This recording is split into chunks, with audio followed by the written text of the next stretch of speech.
Countless innocent people, including women and children, have been killed. After being hit by Russian forces, roads, airports and schools lie in ruins. According to the World Health Organization, at least 24 health facilities have suffered attacks. Hundreds of thousands of people are without water or electricity. And with each passing hour, two things are increasingly clear. First, it keeps getting worse. Second, whatever the outcome, this war will have no winners, only losers. The United Nations and humanitarian partners are working to ensure safe passage from besieged areas and to provide aid where security permits. More than 600,000 people have received some form of aid. As millions of people in Ukraine face hunger and dwindling supplies of water and medicine, I'm announcing today that the United Nations will allocate a further $40 million from the Central Emergency Response Fund to ramp up vital assistance to reach the most vulnerable as we wait for the nations to come. This funding will help get critical supplies of food, water, medicines and other life-saving aid into the country, as well as provide cash assistance to the needy. But the avenues in and out of encircled cities are more precarious by the day. And I underscore the crucial importance of respecting international humanitarian law. At least 1.9 million people are displaced inside the country, and growing numbers are escaping across borders. I'm deeply grateful for the solidarity of Ukraine's neighbors and other host countries who have taken in more than 2.8 million refugees in the past 2 weeks. The vast majority of those making the treacherous journey are women and children who are increasingly vulnerable. For predators and human traffickers, war is not a tragedy, it is an opportunity. And women and children are the targets. They need safety and support every step of the way. I will continue to highlight the desperate plight of the people of Ukraine as I am doing again today. Yet, there is another dimension of this conflict that gets obscured. This war goes far beyond Ukraine. It is also an assault on the world's most vulnerable people and countries. While war reigns over Ukraine, a sword of Damocles hangs over the global economy, especially in the developing world. Even before the conflict, developing countries were struggling to recover from the pandemic with record inflation, rising interest rates, and looming debt burdens. Their ability to respond has been erased by exponential increases in the cost of financing. Now, their breadbasket is being bombed. Russia and Ukraine represent more than half of the world's supply of sunflower oil and about 30% of the world's wheat.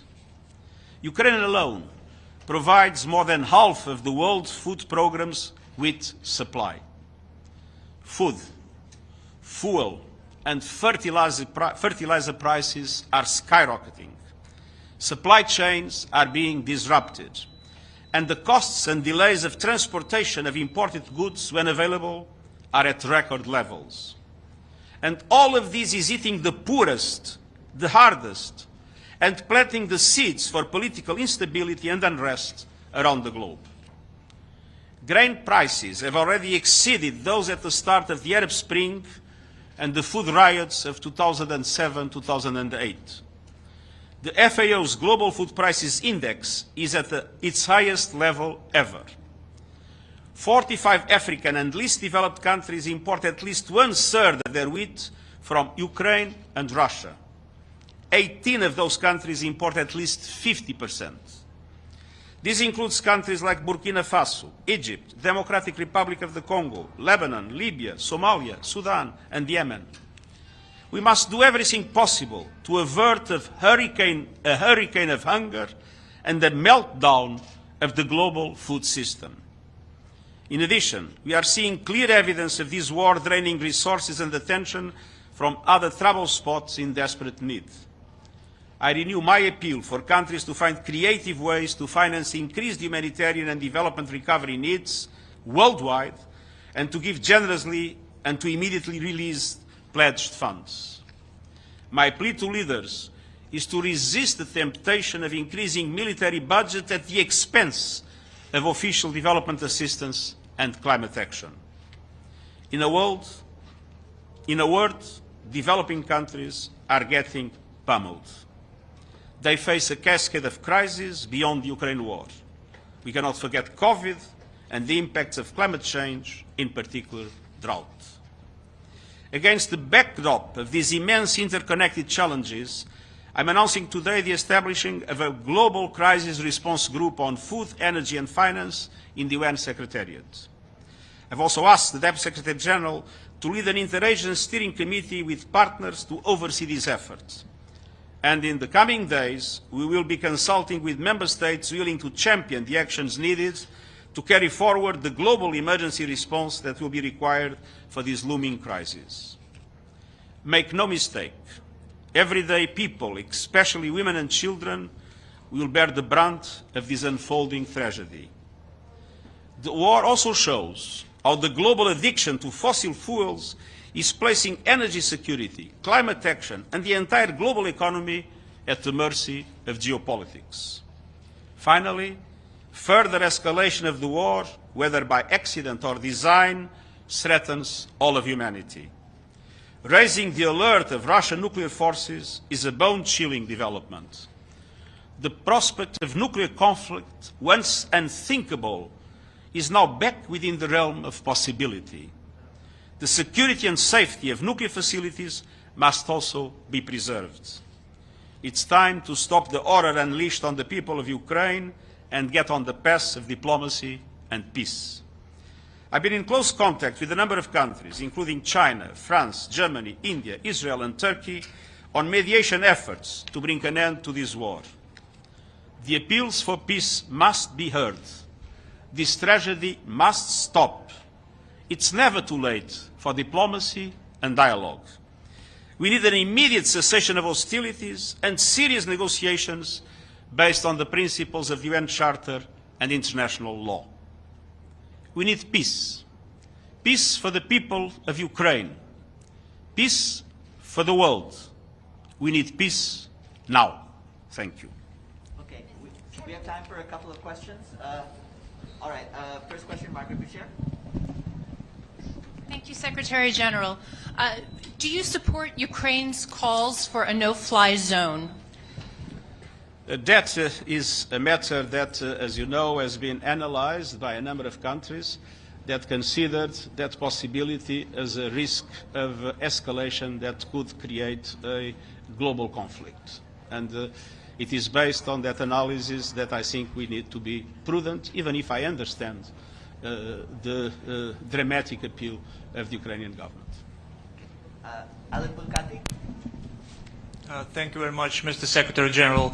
Donetsk authorities reported today that Ukrainian side hit at the heart of the city of Donetsk by missile .U, and the warhead of this missile was filled by the cluster munitions. I was following the Security Council, but I haven't heard anything about this.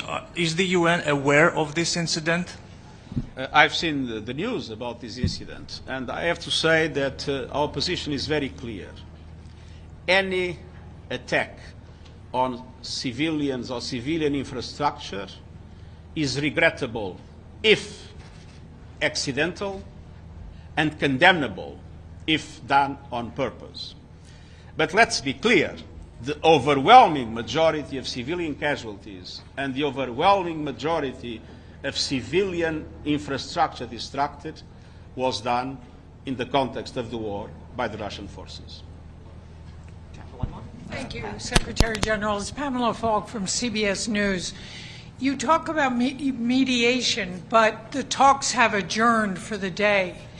Is there anything you have done or will do, and have you reached out to Russia's President Putin? Thank you. Yes, we are doing our best.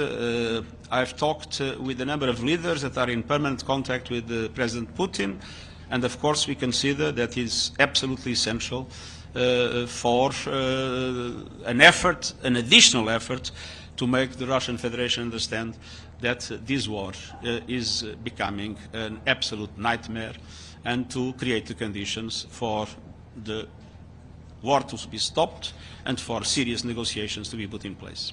Thank you. Thank you very much. Thanks very much, everyone.